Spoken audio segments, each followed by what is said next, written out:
during my language center days, before I went freelance, for the flexibility and freedom that freelance teaching provides me, I was with one of the premier language centers in Kuala Lumpur, which I would rather prefer to keep private and confidential, not just for my sake, but for the sake of the people still working there right now, right? I came into contact with a variety of students from all over the world, including Eastern Europe, the Middle East, North Africa, and various parts of Asia, right? So I'm quite well accustomed to dealing with people from a variety of backgrounds, you know. There was this one occasion, I think it was in 2015 or 16, when, you know, the whole world was in shock and horror at the abominable terror attacks in Paris, right? And so the next morning after those attacks, in order to show my solidarity and our solidarity by extension to the victims of the terror attacks in Paris. I didn't call them terror attacks, of course. You know, the victims of the senseless killing in the name of organized religion. I requested for the class to hold a moment of silence, at least observe a 30-second moment of silence. And everyone was quite happy to comply, I'm glad to say. But there was this one Palestinian boy, around the 10 to 15 second mark. He got very, very angry and he said, "Why do you only speak out now?" And I asked him, "What do you mean?" And he said, "Why are you only speaking out right now when people in Europe die? If you were to hold moments of silence like this for my people, you would be doing it every single day." Now, just for the record, that the boy later on apologized to me, right? He apologized for his behavior. He thought, of course, it was very, very inappropriate. But as it turns out, you know, this boy had relatives in both Gaza and the West Bank, and he was, you know, basically a first-hand victim of Western aggression. Now, those words of that boy have haunted me until today, to tell you the truth, because it seems that there is a certain double standard that we observe, you know. We tend to humanize people who are more like us, right? You know, like, well, if people do not share our values, they don't share our beliefs, I think that it is, we are always susceptible to dehumanizing them. And this is very, very apparent in the different ways in which the Western world has dealt with the crisis in Ukraine, and the way the Western world has dealt with Palestinians, Iraqis, Afghanis, people who are all victims of Western geopolitical meddling, right? Why is it that one group is worthy of our sympathy? At least everyone in the Western establishment will agree that one group is worthy of sympathy and, you know, compassion, while the other group, you know, basically took it upon themselves for being, you know, for having extremist religious beliefs. And for the record, not everybody in Palestine is a Muslim here. There are Palestinian Christians, there are Palestinian atheists. For the record, not everybody in the Arab world is a Muslim. So anyway, the point is not to it's not to say that Ukrainian people do not deserve our sympathy. Far from it.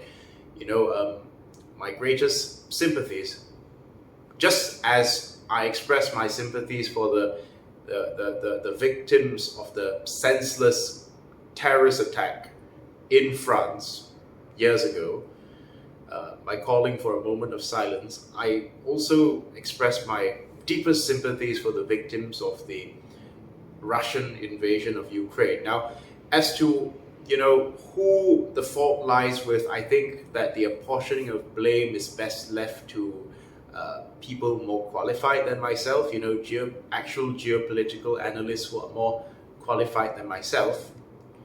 But the fact of the matter is that, the Ukrainian people are now in a dire situation, and the world, of course, must do its best to help them, just as it would. I mean, it's not, I don't think that just because they're white that they are less deserving of empathy or compassion, right? I don't deny that the Russian invasion of Ukraine has caused immense suffering and hardship to the innocent people of Ukraine. I'm not talking about the Azov battalion, But having said that, I mean, I've noticed that there is a stark difference, and many other people have noticed this as well. There's a stark difference in the way that the Western world covers the Ukrainian crisis, and the way the Western world has covered, things that have been going on in the Middle East for years and years and years. And this video is not meant to serve as a whataboutism video. I'm not saying that I'm not using this, I'm not cynically using the Ukrainian crisis in order to push some liberal left-wing agenda, But could it, would we be, I think it would be, it would be delusional to say that there is not a speck of selective sympathy in the way, the world deals with refugees and migrants, right? I think the Ukrainian crisis has been a real mask-off moment for the Western countries, right? Which purport to be the most civilized, egalitarian countries in the world, right? Countries that normally are very, very reluctant to accept refugees. Like countries like Great Britain, you have people, very, very protectionist people like Prime Minister Boris Johnson, who don't really like colored refugees coming into Great Britain, or they're not thrilled about accepting refugees from the Middle East or North Africa, are suddenly welcoming the Ukrainians with open arms, like, come, please, come, and we'll welcome you into our fold, And even if you observe the Western commentators' diction, you'll notice that they have a stark difference in the way they describe the Ukrainians and the way they describe Palestinians. Like, for example, the Ukrainians are, brave, strong, resilient people who deserve our help, Ukraine is a relatively civilized European country, although better to just say white rather than be hypocritical and say relatively civilized European, because we all know what they mean, right? The Ukrainians are just like us. It breaks our heart to see these people, these people who have now been displaced by war, and I agree with you. If only you would apply the same standards, you Western commentators would apply the same standards to occupied Palestinians or the Palestinians in Gaza being brutalized by the Israeli the Israeli army. If only you would apply the same standards, right? But apparently not. When it comes to Palestinians, guess what Western commentators say? Like, I will quote Bill Maher. I feel terrible. This is what Bill Maher said. I feel terrible for a Palestinian child who dies in an Israeli assault on Gaza. But if it was your father or uncle or brother firing those rockets into Israel, then who really is to blame? And this double standard seems to be it seems to stick out like a tick on a dog's ass, in the way, the West treats Ukrainians and the West treats black and brown people. Like, if black and brown people express their grievances, or they simply ask to be treated like human beings, well, the West will say, well, if you had not elected leaders like Hamas, or if you guys hadn't been so extreme, and you guys hadn't been so, if only you guys could be more civilized, then, we would have more sympathy for you. And back to the case of that Palestinian boy.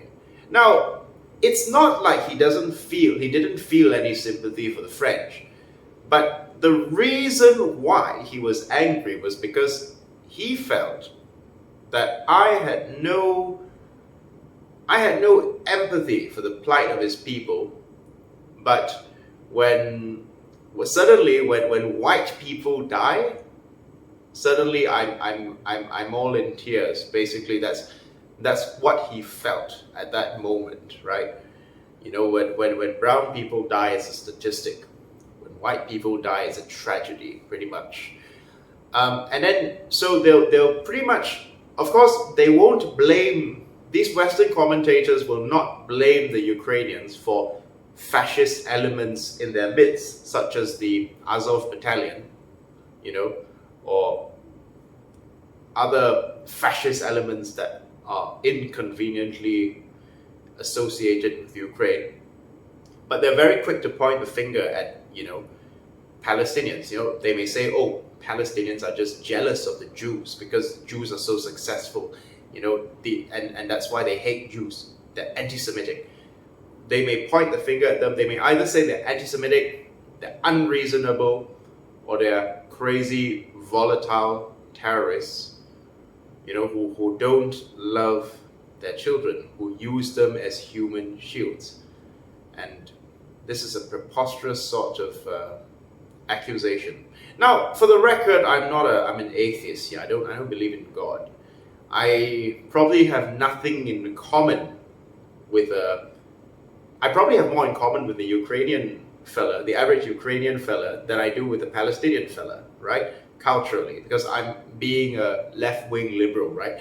So I was once told by an American that there's a tinge of hypocrisy in my rhetoric. Why are you supporting the Palestinians even though these people have nothing in common with your liberal values? They're not liberal left-wingers like you are. He said, why you should be supporting liberal left-wingers, right? These people are more like Republicans, so why are you supporting them? Well, that's because I got a beating heart in my chest, man. I mean, I know this is not a very good analogy, but if, let's say, a right-wing TrackCon conservative fella was in a restaurant, right? And he had his wallet pinched by some left-wing fella. Do you think I'm going to shut one eye and just let the left-wing fella go? Or would I report it to the police, right? And get the left-wing fella arrested? I don't care, about if there's a human tragedy, if there is human suffering and injustice that's been carried out against a particular group of people, I don't care whether they share my core beliefs or not, I think that there is, what Edward Said, the late professor at Columbia University, talked about. He talked about a thing called he coined this term called Orientalism. Basically, Orientalism is kind of interlinked with the white man's burden rhetoric. Like, basically, the white man is going around brutalizing and colonizing other countries in order to civilize the natives. So all he's doing to the natives is for the greater good. Like, I will quote that Western commentator Bill Maher, talk to women who've ever dated an Arab man. The reviews are not good. Civilization begins with civilizing the men, right? So, Ukrainians are civilized, brown people are uncivilized, right? Ukrainians deserve the sympathy of the West, but brown and black people deserve to be brutalized because they are animals. And that is exactly what we mean by Orientalism. The dehumanization of native people for cynical Western geopolitical ambitions, right? Because, if you had a beating heart within you, you would be crying just as much for Palestine as you do for Ukraine, right? And it is not it is not bigotry to say that I'm less worried about Ukraine than I am for Palestine. Because we know that the West has Ukraine's back. The Ukrainians will be all right. At the end of it, they'll come out all right because the West has their back, right? The West considers them to be their own people. So the West has got their back. And so I don't think that the Ukrainians will come out of it too badly. Sorry, pardon me. I mean, of course, we can feel sorry for the immense suffering and hardship that's any refugee goes through, But the Ukrainians, at the end of the day, at the end of this horrible geopolitical turmoil, will come out of it okay, right? More or less. But the same cannot be said for the Arabs, the Africans, or any other people the West deems to be subhuman, whose death is merely a statistic rather than any real tragedy. And this is not something which I've just made up. This has gone on for well over a century, right? Do you know what Winston Churchill said? Now, Churchill was not responsible directly for the Bengal famine, right? Although he didn't intentionally starve millions of Indians to death. But he was responsible for diverting supplies away from India. And even South Africa and Australia had a conscience. They tried. They offered the boats, and they said, look, if you can only give the supplies, we will provide the boats, to get the supplies into India. But Churchill was so obsessed with winning the war, and he hated Indians so much because apparently they were a beastly race with a beastly religion in his view, that he vetoed that offer and said, famine or no famine, the Indians will breed like rabbits, So basically, yeah, the Indians will breed like rabbits. So to him, it was merely a statistic that millions of Indians should die. And even the most ardent of Churchill's followers, those who get, people like Piers Morgan who get really, really angry when you call Churchill a racist because of the Bengal famine, they won't deny that his actions indirectly caused the death of millions of Indians. They won't deny it. They're more angry about the fact that you called their hero a racist than the fact that their hero starved millions of Indians to death indirectly. That's what offends them more. You hurting their feelings over their hero rather than what their hero did to millions of Indians. I think I should be more offended by what Winston Churchill did than by what some obnoxious, loudmouth liberals said about Churchill, right? So it just goes to show how some people in the West view colored lives as an inconvenient statistic rather than a true tragedy, you see. So you see what I mean?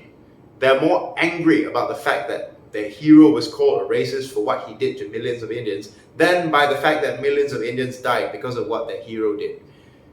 So no, this Ukrainian crisis has been a mask-off moment for the West, right? In the double standards. It is double standards in dealing with both, with people from the East and people from the West, right? Always remember what Ray Tanoska said. Japan and Germany were both the enemy during the war, right? But it was Japan that the Americans decided to test a nuclear bomb on, not Germany. Because no matter what, there is always some fraternal feeling between people of the West, which they do not extend to the yellow, brown, or black people, right? So I should have no loyalty to the West because the West has no loyalty to me. At the end of the day, race trumps all in the view of the Anglo-West, right? So it would be foolish for people of color to actually bank on them, right? Because just as we've seen in the Middle East, just as we've seen in Asia, Asians, Middle Easterners and Africans, after they get used by the West, I'm not saying that China is some angel either, but after they get used by the West for their own cynical machinations, they get discarded like used tissue. What now of Joshua Wong? What now of Joshua Wong? Does the West try to get Joshua Wong out of prison? Does Marco Rubio deign to visit his old pal Joshua Wong in jail? Shouldn't the West be trying to get asylum seeker status for Joshua Wong? No, they've forgotten about him because he's played his part and he failed. So they've just discarded him. They're not welcoming Joshua Wong into their fold. The Westerners were not thrilled either about the idea of thousands of Hong Kongers going to the West, You can look it up yourself. Ask the average British person if they were happy about thousands of Hong Kongers leaving Hong Kong for Great Britain, and being given citizenships like that. No, they were not happy. They weren't happy about it. You can ask the average Briton yourself, okay? All right, so I guess that's all I want to say for today. Well, thank you very much. Have a good day.